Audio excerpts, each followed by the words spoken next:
Leia a Bíblia!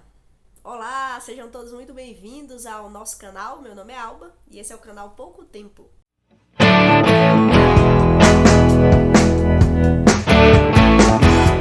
Estamos numa caminhada de 1189 semanas, onde a minha proposta é que nós possamos ler a Bíblia capítulo a capítulo durante 1189 semanas, porque a Bíblia tem 1189 capítulos, e podermos estudar a Bíblia. É muito importante você estudar a Bíblia, ler a Bíblia, orar, buscar a presença de Deus. Deus, ele se revela a nós através das Escrituras. Então nós precisamos gastar esse tempo lendo a Bíblia. Na realidade é investir tempo, né? Lendo, meditando, pensando a respeito. E aqui esse vídeo é um vídeo devocional, que eu não leio todos os versículos, né? Analiso tudo, mas a gente pega alguns pontos e aí a gente fala a respeito. Mas o meu incentivo, o meu desejo, na realidade, é incentivar você a buscar a palavra de Deus, buscar a presença de Deus, porque nada substitui o seu tempo com Deus. E na igreja é extremamente essencial, mas não substitui o seu tempo com Deus. Assistir esse vídeo, muito bom, muito importante. Aproveitando, se inscreve no meu canal, compartilhe esse vídeo como uma devocional para os seus familiares, para os seus amigos. E isso não substitui a sua leitura de tempo. Desliga o celular, desliga a televisão e aí leia a palavra de Deus. E aqui nessa caminhada eu comecei com o livro de Mateus e já estou na 14ª semana, porque agora nós vamos para o capítulo 14 do Evangelho de Mateus. Então fica aqui meu incentivo a você. E nesse capítulo começa falando sobre Herodes, que manda matar João Batista. E há um relato, né, dos fatos que aconteceram. Porque Herodes, ele tinha um caso com a sua cunhada, Herodias. E ela era esposa do seu irmão Filipe. E aí ele tinha um caso com ela. E João Batista, que é um profeta, o último profeta, né, do Antigo Testamento, porque é a transição ali do Antigo e Novo Testamento, e ele denuncia o pecado do povo. Então Herodes, passando ali com seu cortejo, então João Batista denunciou o pecado dele, de que ele estava com a mulher do seu irmão, né, cometendo um pecado. E aí ele denunciou esse pecado e ele foi preso por conta dessa denúncia.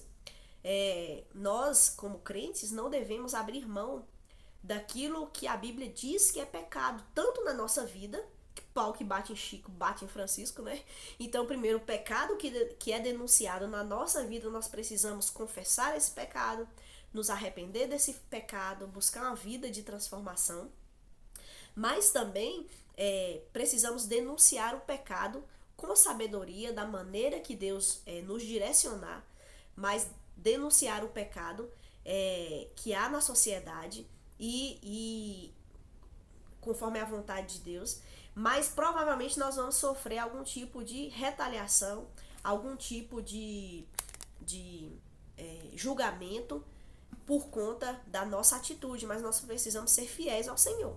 E muitos irmãos na história pagaram com as próprias vidas ser fiéis ao Senhor. E um caso deles é João Batista, que ele foi preso por Herodes.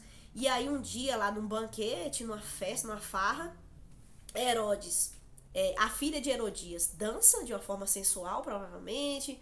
Dançou ali para Herodes. Herodes ficou muito encantado e falou que o que ela quisesse, ela podia pedir. Aí Herodias, que tinha raiva, né, de João Batista, morria de raiva dele, porque ele denunciava o que ela estava fazendo de errado. E quando alguém denuncia o nosso pecado, só tem dois caminhos. Ou a gente se arrepende, confessa o nosso pecado ao Senhor e busca graça e misericórdia e encontramos no Senhor. Ou a gente simplesmente se ira e quer extinguir, quer acabar, quer matar quem denunciou o pecado. Só existe isso. E se a pessoa tem poder de matar, ela mata, como aconteceu aqui nesse caso, né? Então Herodias falou para a filha, pede para Herodes a cabeça de João Batista numa como é que é o nome, gente? Numa bandeja. E aí Herodias chegou pra. Aí a filha dela chegou pra Herodes e falou: Olha, eu quero a cabeça de João Batista. Coisa horrível, né? Mas Herodes então ficou assim. Herodes não queria muito fazer isso. Acredito que talvez ele tinha um pouco de temor ali, né? Apesar dele não se arrepender, não buscar a Deus, mas tinha algum temor. E aí ele fica assim, mas ele vai e faz isso. Então, João Batista é decapitado e a cabeça dele vem nessa bandeja de prata. Essa situação aconteceu muitas vezes, servos do Senhor sendo martirizados porque denunciavam o pecado. Então, isso acontece ainda hoje. Se pessoas pudessem matar os cristãos, não teria um na face da terra. Mas Deus, ele preserva e conserva a sua igreja até o dia que nós iremos subir.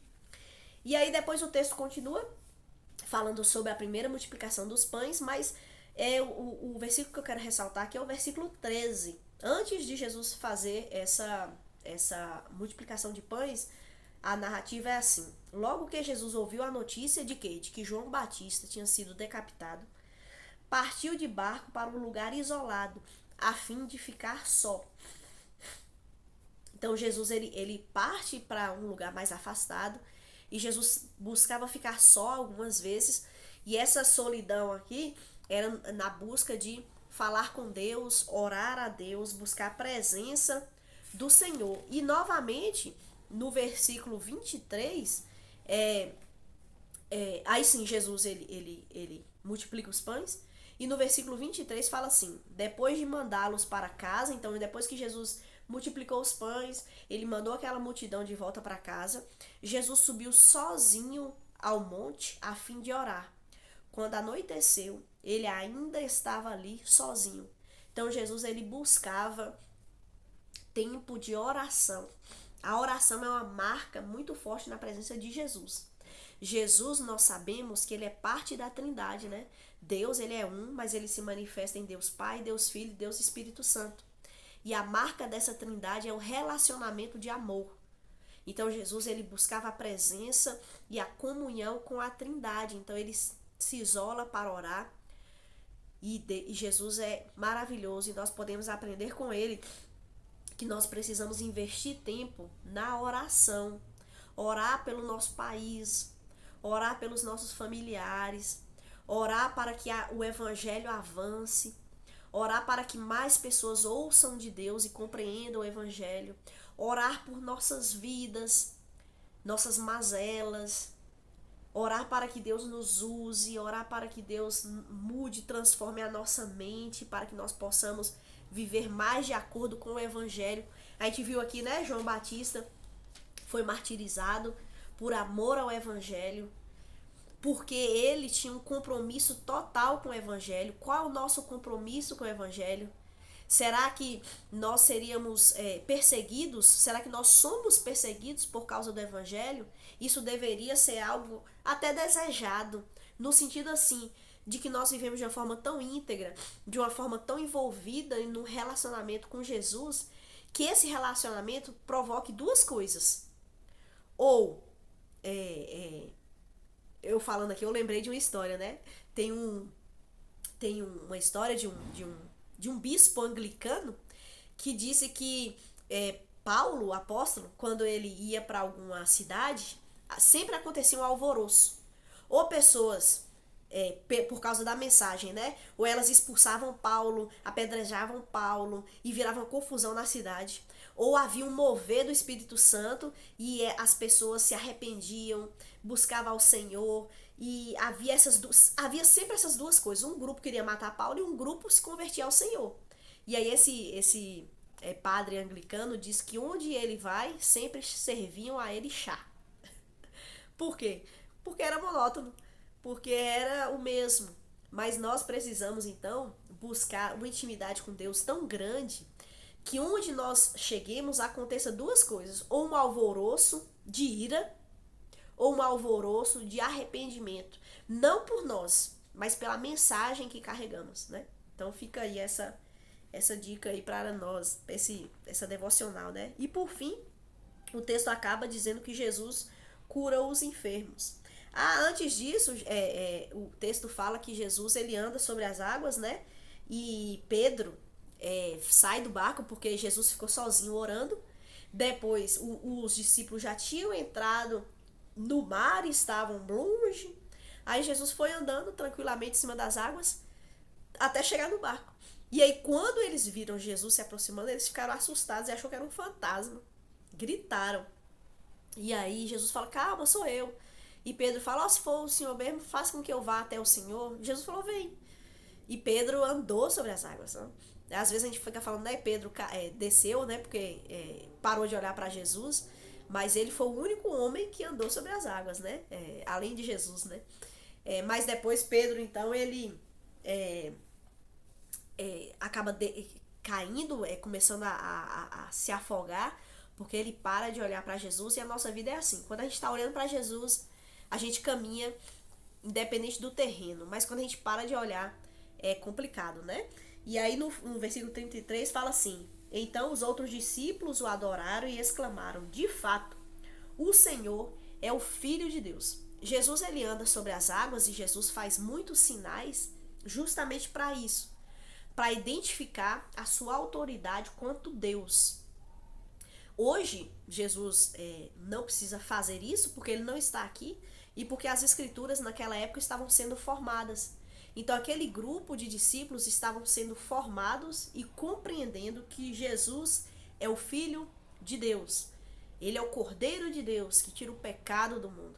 Então, quando os discípulos falam isso aqui, é uma mudança de mente que está acontecendo na vida deles ao se relacionarem com Cristo. Porque nós nos relacionando com Cristo, é isso que acontece. A nossa mente é mudada, as nossas perspectivas são mudadas e nós somos transformados. E cada vez mais reconhecemos que Jesus Cristo é o Filho de Deus. Ele é todo poderoso. Ele é o Salvador do mundo. E nós precisamos desse Jesus, não do que ele pode nos dar, mas de quem ele é. Às vezes a gente busca Jesus buscando coisas. Eu preciso de Jesus para vencer tal pecado. Isso é bom. Eu preciso de Jesus para ser mais santo. Isso é bom. Eu preciso de Jesus para ele me dar uma casa. Eu preciso de Jesus para saber lidar com meu marido, para saber lidar com os meus filhos. Eu preciso. Às vezes a gente pede de Jesus muitas coisas, mas e não está de tudo errado. Mas o que nós precisamos pedir é a presença de Jesus. Nós precisamos da pessoa dele. E tendo Cristo, um relacionamento com Cristo, todas as outras coisas se acertam. Então, às vezes, a gente busca as coisas que Jesus pode dar, por mais até piedosas que elas são. Mas nós precisamos mudar um pouco o foco dos nossos pedidos e da nossa visão e reconhecermos que nós precisamos da pessoa de Jesus na nossa vida. Nós precisamos dele e não do que ele pode nos dar, não do que ele pode fazer. Nós não precisamos ser libertos do pecado, nem de um espinho na carne. Nós precisamos da pessoa de Jesus. E falando assim, pode soar ruim, né? Nós não precisamos ser libertos do pecado, pode ser ruim, mas é nessa perspectiva. É que às vezes a gente busca Jesus para solucionar algumas coisas. Mas tendo Jesus, a libertação acontece. Tendo Jesus, a maturidade vem. Tendo Jesus, o fruto do Espírito é produzido em maior quantidade, entendeu? Então é nessa perspectiva que eu tô falando aqui. Mas tá bom. Esse texto termina no versículo 36, que Jesus, né, ele... para terminar, os últimos versículos aqui, é bem contrário ao que aconteceu lá no capítulo 13. No capítulo 13, a gente viu que Jesus chegou em Nazaré e as pessoas começaram a duvidar do poder de Jesus e quem era Jesus. Esse aí não é o filho de Maria? As irmãs e os irmãos de Jesus não estão aqui? Mas ele não é filho do carpinteiro? Então as pessoas começaram a duvidar do poder e da autoridade daquele que estava ali. E aí, no final do capítulo 13, é dito que Jesus não pôde fazer muitas coisas, porque as pessoas não olharam para ele, mas olharam para coisas diversas. Só que no capítulo 14, acaba esse capítulo de uma forma contrária. Porque depois de Jesus entrar no barco com os discípulos, eles vão para Genezaré. Quando o povo conheceu Jesus, a notícia da sua chegada se espalhou. Todo mundo ficou sabendo que Jesus estava ali. E aí eles trouxeram muitos enfermos. E Jesus curou a todos. E aí no versículo 36 fala assim: suplicavam que ele deixasse os enfermos apenas tocar na borda do seu manto. E todos que tocavam eram curados. Olha só que diferença, que coisa maravilhosa. Todos que tocavam em Jesus, eles criam no poder de Jesus, eles estavam felizes com a presença de Jesus, e Jesus fez maravilhas nesse local. Diferente de Nazaré, que o povo questionou, que o povo...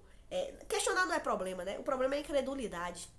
O povo tinha um endurecimento e incredulidade, não creram em Jesus e acabou não recebendo a bênção da presença do nosso Senhor Jesus.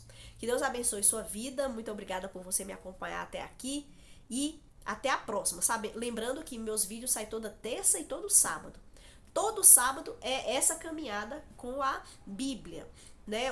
Os livros de Mateus. E terça tem assuntos diversos lá no meu canal. Então, espero que você possa ver os vídeos e ser abençoado por Deus, né? Deus abençoe sua vida e até a próxima.